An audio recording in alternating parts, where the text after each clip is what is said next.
আনুষ্ঠানিকভাবে ঘোষণা করা হয়েছে 2023 সালের জাতীয় চলচ্চিত্র পুরস্কার। 1 থেকে 5 ফেব্রুয়ারি পর্যন্ত বিভিন্ন শাখায় পুরস্কার পাওয়া 4টি সিনেমা প্রচার করা হচ্ছে চ্যানেল আইয়ের পর্দায়। সুলতানা হিমু জানাচ্ছেন।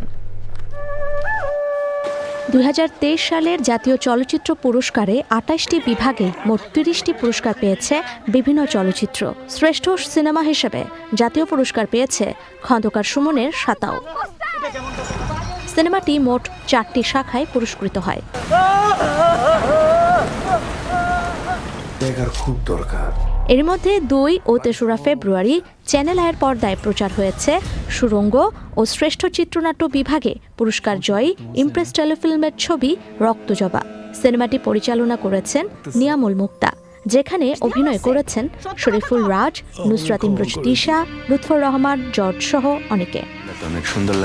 4 ফেব্রুয়ারি বিরতি দিয়ে 5 ফেব্রুয়ারি দুপুর 3টা 5 মিনিটে চ্যানেল আইয়ে প্রদর্শিত হবে জাতীয় চলচ্চিত্র পুরস্কার জয়ী সিনেমা লাল শাড়ি। বন্ধন বিশ্বাস পরিচালিত এই সিনেমাটি শ্রেষ্ঠ নৃত্য পরিচালক বিভাগে পুরস্কৃত হয়। সরকারি অনুদান প্রাপ্ত এই সিনেমাটি প্রযোজনা করেন চিত্রনায়িকা অপু বিশ্বাস। এই লাল শাড়ির মর্যাদা। Sultana Himu, channel I.